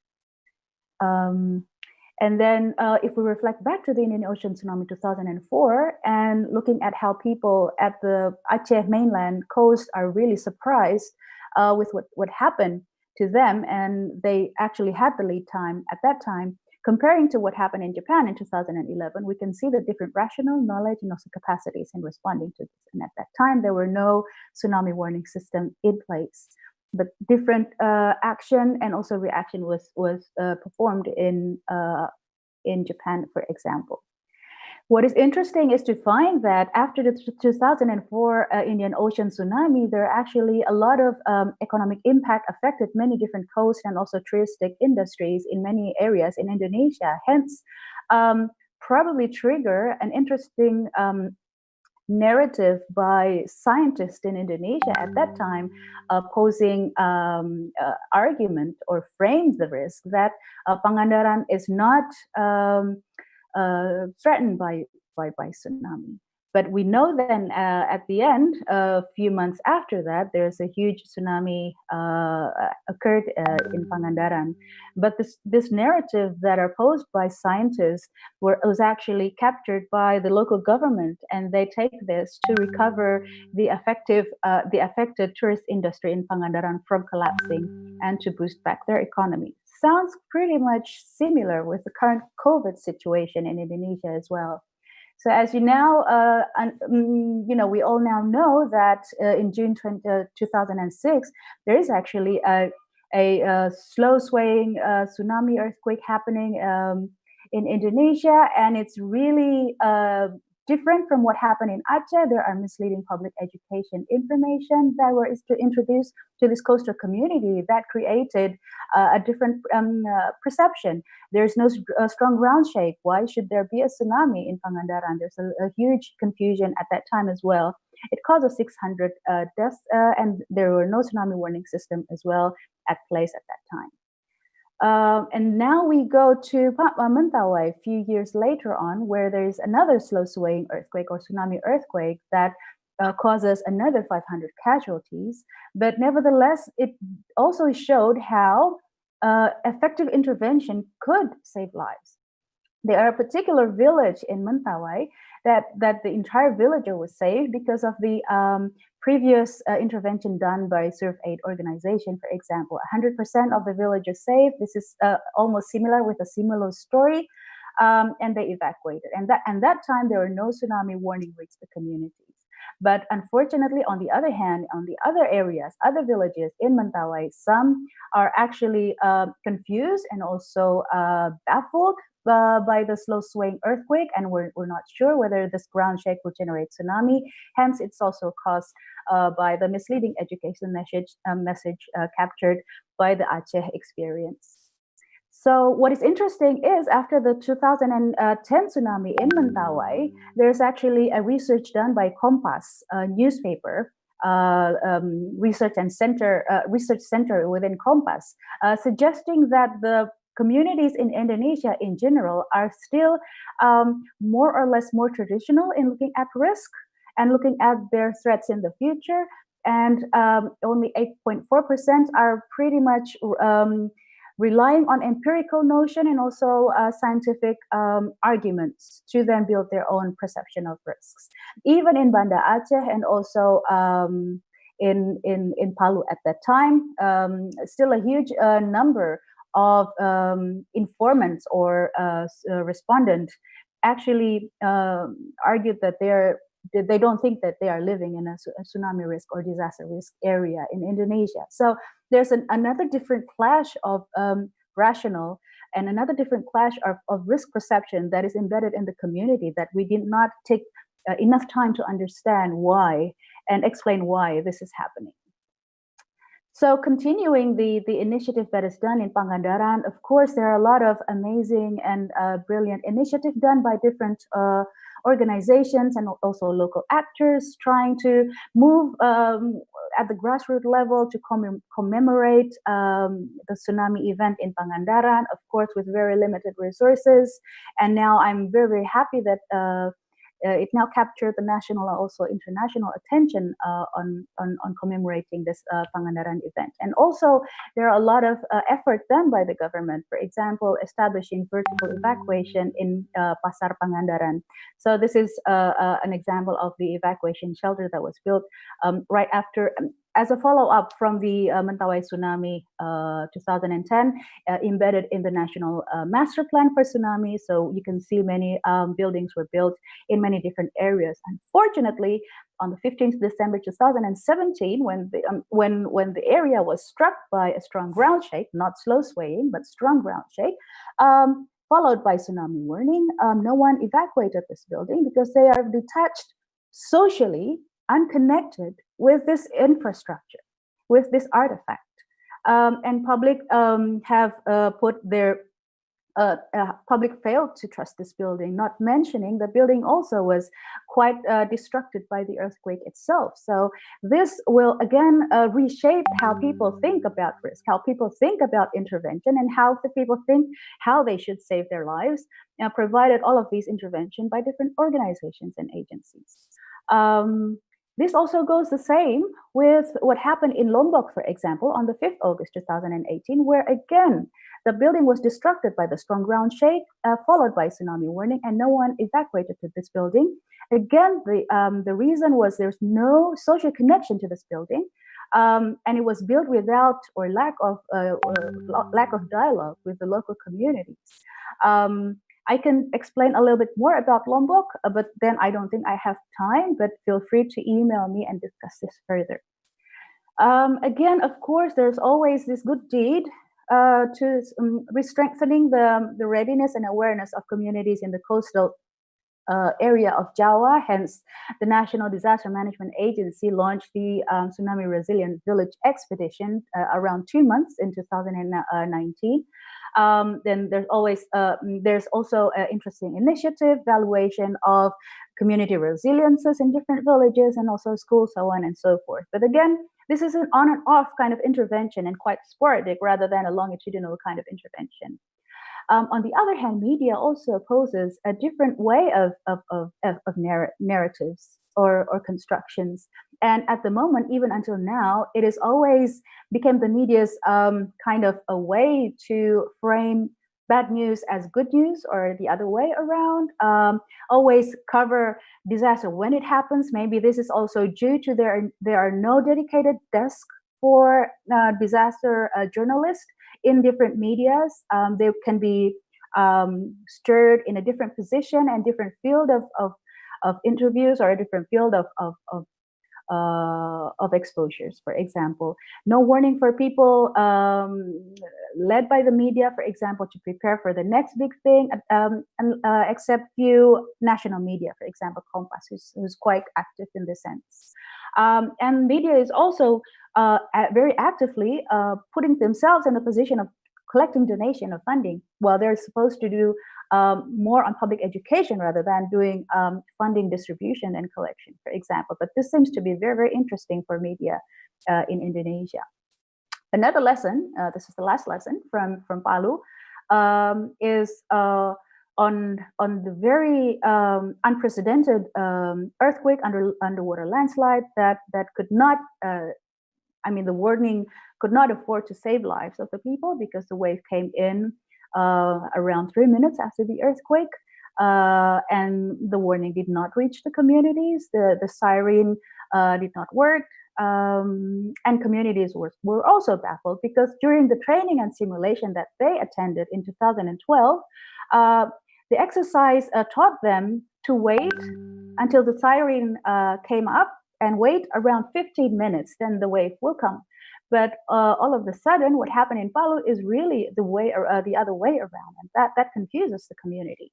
So what is brought to lessons in this finding, of which Pak Ardhito is also part of it, and also Ahmad Arif from Kompas is also part of it, is that we have to admit that end-to-end warning system is really constrained to respond to this complex setting, and self-evacuation is key. We always need to integrate local knowledge in modern science, and also reevaluate the evacuation infrastructure, because this is also key in saving lives, and that understanding the differences of responses of communities in rural and urban setting is highly, highly important. So I just want to very quickly refresh our mind that risk perceptions are constructed by many different things, not only by knowledge that we introduce as scientists or as practitioners to the communities, but also their own experiences, their relationship with water and livelihood, with migration and settlements, traditional values and modern religion, political participation, and even, if we learn now from the COVID situation, the public statement or the government statement will recreate a new perception of risk and will shape how community responded. So that is why I will avoid using community preparedness, because what we mean by preparedness is all of our preparedness here. Are we prepared as scientists? Are we prepared as a government? Are we prepared as media, for example? So that is the shift of paradigm that I would like to strongly urge us to think or rethink. There are consequences of deterministic intervention which could create resistances within the communities, and that will not create any long-term effective impact if we don't put ourselves into a better effort in understanding how risks are socially constructed. So we thought it's merely about people at risk in the coast, and we have to help them prepare, but that is not the point, because it's so much complex. The story behind that.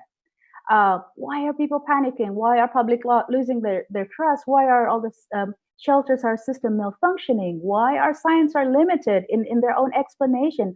Why it kept being, why it's being proven wrong and wrong again in every new event? So this is what we need to explain and understand better. And hence, it is actually not preparing the community, but preparing ourselves to actually have a greater understanding, how science and power play their role or playing power against the uncertainties, and the shape how community also understand their surroundings, how disciplinary approaches versus inter or transdisciplinary approach will make huge differences, how understanding complex hazard, whether it's slow swaying earthquake, underwater landslide, a typical tsunami, cascading risk, are all intertwined. And we are obliged to learn more about that and help translate that to the people.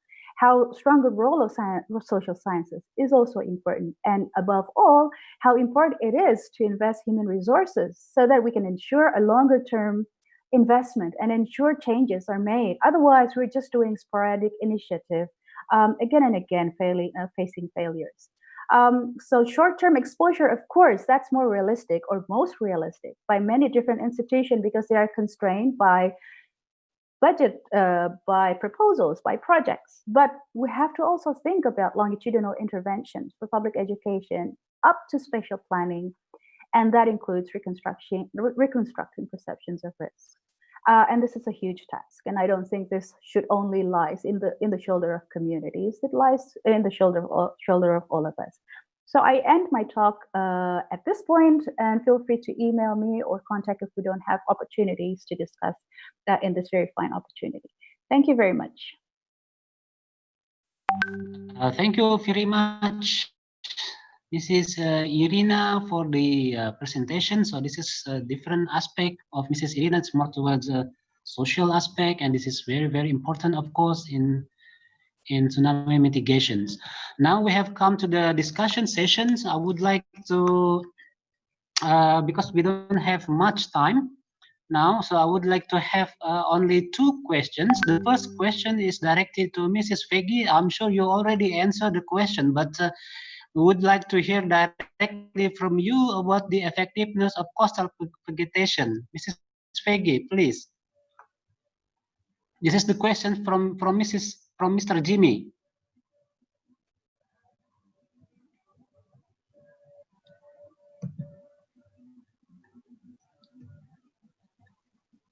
Mrs. Peggy, can you hear me?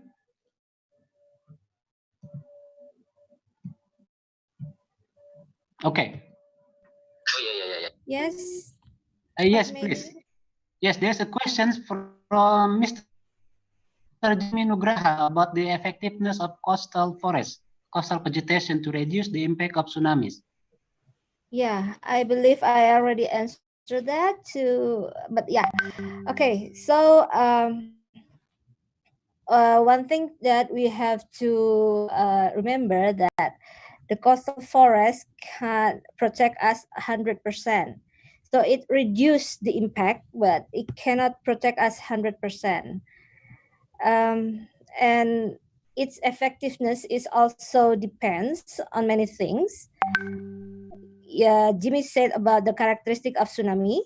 So the effectiveness of coastal forest also depends a lot on the characteristic of the coastal forest. You know, the density, because a baby vegetation cannot hold the tsunami as good as the old one, and also the beach slope is also have a importance importance point there, and also types of vegetations, and also well, the vegetation, the density, the type of vegetation is also very, very important there. Do you have another question, Pak Semedi? That's the only questions we have from you at the moment. Thank you very much. So I hope that Mr. Jimmy can hear your answers. Okay. So I would like to... Pak, can I add more? Yes, please. Yes. Since what Pak Jimmy said about the characteristic of tsunami, so if the tsunami comes, the height of tsunami is higher, then I think we have to make the coastal forest is bigger and thicker, because I don't know, thicker is the right, is more dense, because we need the tree to make some kind of natural barriers there. So we need the branch to be together and being a natural protector for the coastal area. Okay, that's all, Pak. Thank you, Pak. Thank you, Mrs. Peggy, for the answers. Now I would like to mention Mr. Ariska Rudianto from BMKG and also Mr. Muhammad Mahfoud. They asked the same questions for Dr. Alessandro Annunziato about accelerometer, yeah, in ADSL for the near field tsunamis. So what role of those accelerometers, Mr. Dr. Alessandro Annunziato, please? Yeah, this is the case when you have very near shore events that the accelerometer can serve in order to activate the initial sirens. And the idea is to have a quite high set point so that the local acceleration is corresponding to, for example, magnitude 6.5 or more. And through that, we have at least two. So this means that we have to have the same acceleration at the same time from two different accelerators mounted close by, let's say distance few hundred meters, and this will activate the first siren. Of course, then this should be confirmed by the sea level and the IDSL. And I have seen also another question here in the chat related to the IDSL onshore, offshore. Let's say, just to reply that we indeed have tested GPS floating buoys, and this is already working in the sea, in Tyrrhenian Sea, in the Mediterranean Sea, since about 1 year. The logic is similar to an IDSL, but the sensor is the GPS, differential GPS. It works very well, but the problem is the communication, because in the place where we have installed, we have 3G communication. If you have to install it very far from the coast, you don't have communication, you need satellite, and this means much higher cost and much higher, let's say, difficulty and power consumption. This can be solved probably in the future with, let's say, transmission from the coast, from the signal from the coast, but we have not yet at that point. For the moment, we consider the IDSL as for the moment, the most reliable and, let's say, way to have this type of alerting. Thank you, Alessandro, for the explanation. Unfortunately, we don't have much time. We have only one question. Then this is going to be for Mrs. Irina about Sempadan Pantai, Mrs. Irina. How to manage this? This is the questions from Yusuf Arif Afandi. Oh, is it a Sempadan technical? Pantai. Is it a technical question? This is related also to the community, I think. Yeah, I think, well, I'm not a technical person on vegetation, on coastal vegetation. No, Sempadan Pantai, it's the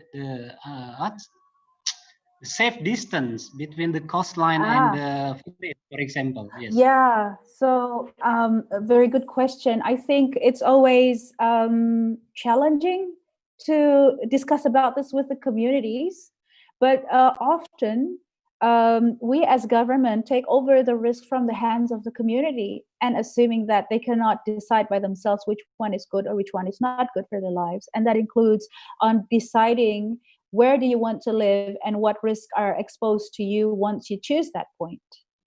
So that kind of dialogue is important and needed, and it's exhaustive as well.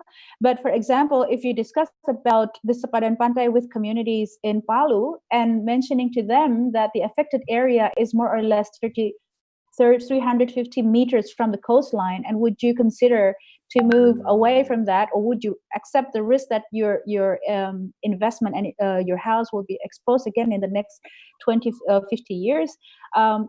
This is possible. I would choose that way for myself, because it's more kind of a human approach. But sometimes, because of this pragmatic approach, and we cannot afford time to have this kind of dialogue, we just develop our own assumed spatial planning and maps, and expose that into future risk, and then move people away without a lot of kind of dialogue. That created tension and resistances, and the people will definitely return back to that area because they have their own connection with their land. That is also the same case with Mentawai, for example. People who were forcefully displaced from their initial villages inland because it is assumed much safer for them. It created huge problem, and it sustained until now. The problem of land tenures, they can never own this new land. They can only borrow it for the rest of their life. This is a huge disruption for their own social roots. So this needs to be delicately discussed, I think. And the only way that I would choose is a very good dialogue. And that was actually done by Japan government in the case of Sendai. They took around 4 or 5 years to have this dialogue before moving people to the new land from their temporary settlement. Probably that helps or not, but we can discuss further after this. Thank you very much, Ms. Irina, and also thank you very much for all the speakers for the presentations and for the topic on this webinar. Now we have come to our final session. We would like to hear our two reviewers here. We have Mrs. Rahma Hanifa from ITB, and also Mr. Ardhito Kodijat from IoTIC. Mrs. Rahma Hanifa, can you hear me?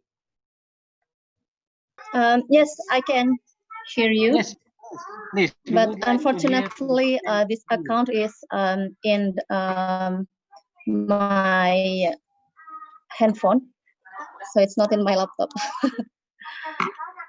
I actually have something to show, and I think it's a very good session.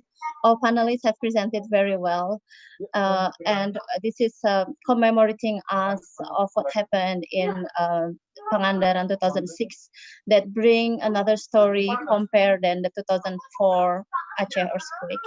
As we might hear, for example, from Professor Synolakis, that he mentioned that these two cases become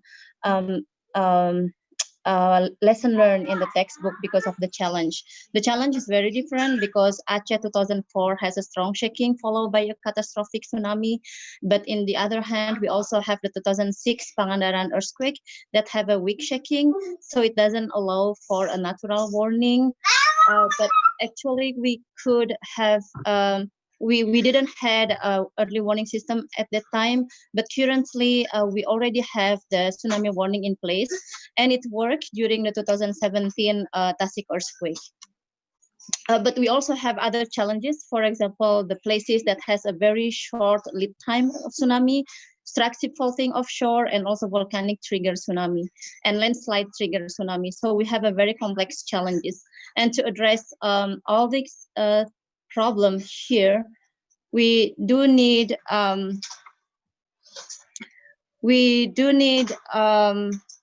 stakeholders preparedness, as Irina mentioned earlier, and we also need to engage. We also need to engage all more basic geoscientific research. Yes, this is the progress of our understanding of earthquake and tsunami that we also can know from the panelists that we heard today. So we understand that Irina said after the 2004 earthquake in 2005, we believe that Java was aseismic. The previous paper mentioning from Newcomb and McCann that Java subduction is aseismic, and because it has a very old oceanic plates, and also the slab is much more deeper compared to Sumatra. And so in the knowledge, our knowledge back then is that the Java subduction is seismic.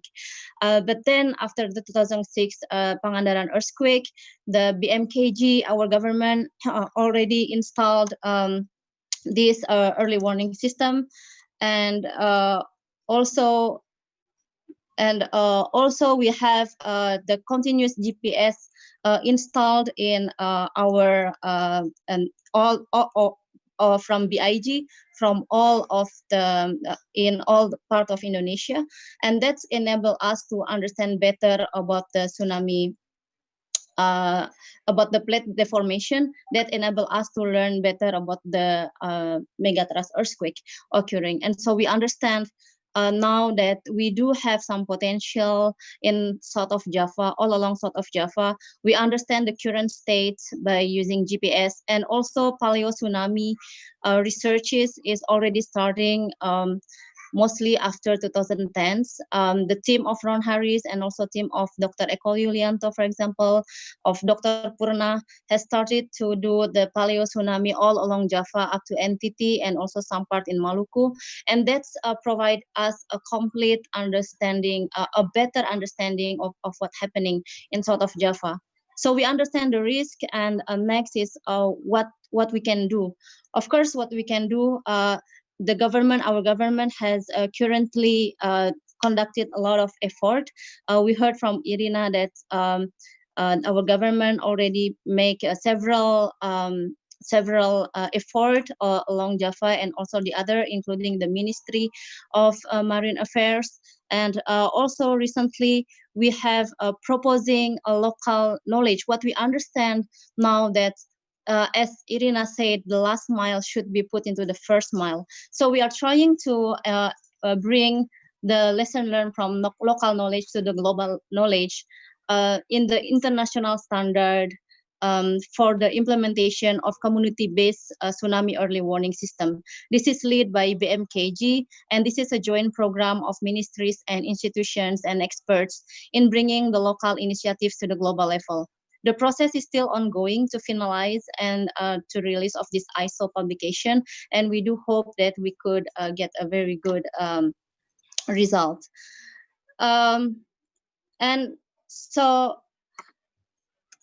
we also understand the role of universities and youth and young professionals that can leverage all of this knowledge from the scientific to the low-cost development, and also to how to engage with the communities and develop the public material education that is in the local context. So we cannot put exactly the same material education from Aceh to Mentawai, or from Aceh Mentawai to Java, for example, but we do need to contextualize the material education from the basic research to the local context, and then provide the education from that updated and contextualized education material.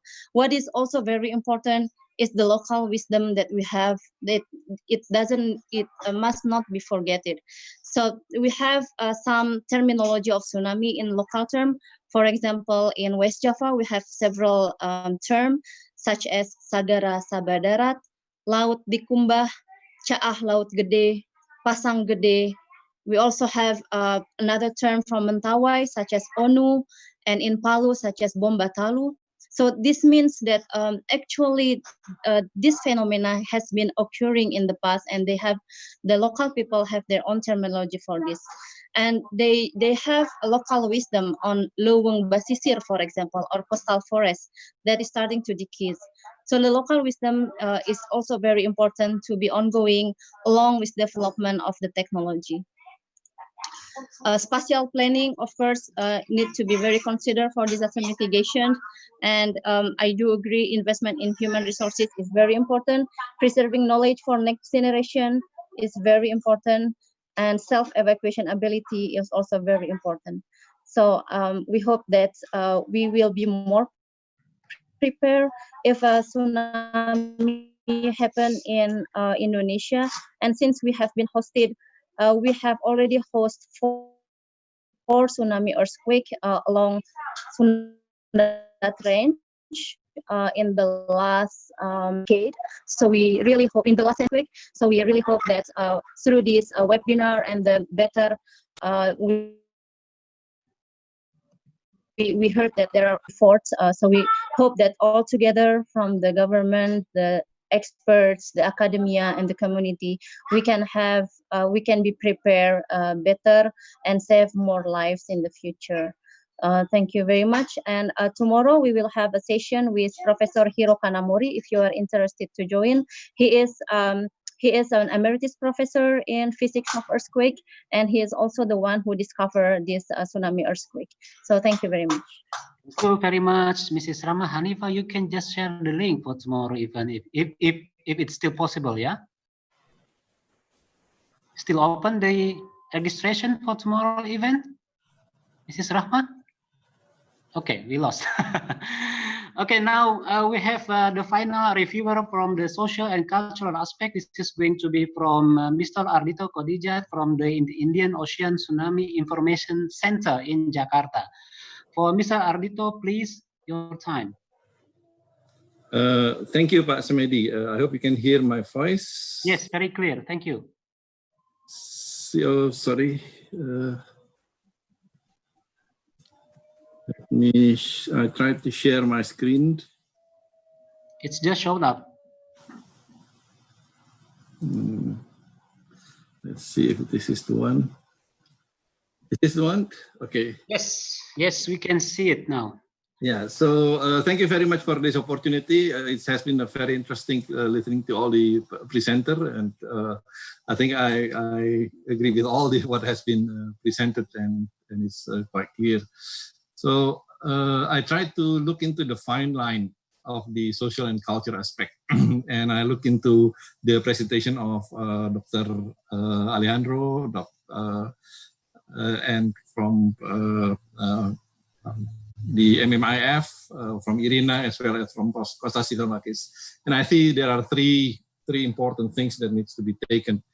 First is we need to ensure that past tsunami information become public knowledge, and it has to be sustained. Because this will help in terms of the people actually believe about the potential harms. So it's related to the risk perception. I will later on talk a little bit more about this. Second, we need to ensure that the hazard and risk knowledge is based on local context and characteristics. And this is also strengthened by what has been said by Irina and also Professor Costas about what happens especially in Pangandaran in this case, where it's a slow earthquake. So it is really related to the local context and characteristics. And this, of course, needs to be supported by scientific knowledge of this hazard and risk. And we have this context-based, local context-based characteristic of hazard and risk. Then the preparedness also needs to be based on this local context. So we cannot have one preparedness for all areas. Every areas have their own specific characteristics. Then the preparedness also needs to be based on what is the local context and characteristics. And the third one is we need to ensure that the risk ownership is at all levels, from the government to the community. So it is, I think Irina stressed that when we talk about community preparedness, it's not about only the community. It is the preparedness of all levels, from the government, the community, the whole ecosystems of the community needs to be prepared. So these are the three things that I think what we can derive from the presenters. I think the GRC, the PECO last mile projects, and the PUMA is one of the supporting in terms of these activities, working at the local, ensuring that the ownership is at the all levels, from the warning centers until the community. As you know, with this system, the community is involved in terms of even maintaining it, and as well installing, as well as developing the system itself. So I try to derive the three. Just to go into Pangandaran, I think there is something that we can learn from Palu. Irina already mentioned this, but I would like to re-stress it again. there are four what we can learn from Palu, and especially for our friends in Pangandaran. First, the scientific knowledge. We need to make sure that the scientific knowledge is transferred to the public as a public knowledge. Of course, there are a lot of studies, research, reports, but usually all of this stacks in somebody's desk, but not become a public knowledge. Example of in Palu, many didn't know about the hazard and risk that they are living in until what it happens in 2018. So scientific knowledge also needs to go to policies as well as action. So our colleagues in Pangandaran need to make sure that there are a lot of studies, research that has been done related to the sure that this becomes public knowledge. Public knows, and this will help also in terms of risk perception. Second, tsunami events did not become a knowledge, and this is taking the example in Palu. There is the 1928 and 1968 in Central Sulawesi, but not becomes a knowledge. Of course, the knowledge goes from generations, but usually confined in only in a small family. So it is not become newcomers to the city, migrate this past tsunami event. So Pangandaran has happened in 2006. Make sure that this is also becomes a knowledge of the public. Tsunami education materials were not based on local context. I think Rahma also mentioned about this. And this is also something that needs to be aware, especially by people in Pangandaran. As well as, of course, now we know that there is different types of tsunamis, not only earthquake. I think Rahma also mentioned about this. So lack of public knowledge of atypical tsunami is also needs to be. Yeah, so I think I'm not going to take too much time on this. So just to share, in UNESCO IOC, we have an activity what they call the Preserving Past Tsunami Information for Future Preparedness. So we are working on bringing scientific knowledge to public through three, which is it has to be science-based. So the hazard and risk knowledge needs to be based on scientific studies and research. Second, it has to be evidence-based. So we're documenting historical facts as well as survivor experience. And it should be context-based, which is we focus on the local context, characteristics, cultures, as well as language. We have done for three areas, the 1945 in Makran, close to Iran, Pakistan, India, and Oman. We did the 1950 in Ambon. We did the 1992 in Flores. We have collected information of the 1994 in Banyuwangi, which is now working also on the 1968 Central Sulawesi, and we plan to do the 1996 in Biak tsunami. Another that I would like to inform, which is also relates to this community-based tsunami, we have the Tsunami Ready, which is initiated by UNESCO IOC. As you see, this is really community performance-based, and it's the important thing what I would like to stress is that this is bringing the ownerships of preparedness to the community. So this is also relates to the last mile projects, maybe can link to this activity. And based on this Tsunami Ready, we have implemented in two areas in India, which is in Odisha, in Boksipali and Noliasahi. And both of these two communities has what we call the Tsunami Ready recognition from UNESCO IOC. And this is also something that maybe our friends in Pangandaran can actually take advantage of in terms of building the capacity and then getting the recognitions to make sure that the capacity will be sustained. I guess that's basically what I can share. Just go back. I think these are the 3 points that needs to be taken as a lesson learned from this webinar. And of course, there are many more others that can be added. Thank you, Pak Semedi. Terima kasih, Pak Ardhito. Thank you very much, Pak Ardhito Kodijat from IoTIC, and also Mrs. Rahma from ITB for the reviews of the current webinar. So before I close this session, I would like to share one photos that was sent by Mrs. Maria Usman. So this is very important photo, was taken in 1994 during the or after the tsunami in Banyuwangi. So according to Mrs. Maria Usman, who did the survey at the time, so this baby was in the top of coconut tree for one night. So she survived. So by this time, she was supposed to be 27 years old now. So those who can find this baby and the mother, that would be very important milestone, because those are the eyewitness of the event of 1994 tsunami in Banyuwangi. So this photo was taken in Pancer Bay, Banyuwangi. So and also I think it's very clear to memorize the event of 1994 tsunamis, and also I think this is also related to the ongoing project from the IoTech, as Mr. Ardhito Kodijat mentioned earlier. So at the end, I would like to thank everyone for the participation, and also I would like to thank especially for all those for all the speakers for sharing the information and knowledge on tsunamis, not only on the physical aspect, but also in social and cultural aspect. Thank you very much, Alessandro Annunziato. Thank you very much, Mrs. Irina Rafliana. Thank you very much, Mrs. Peggy Nurhabni.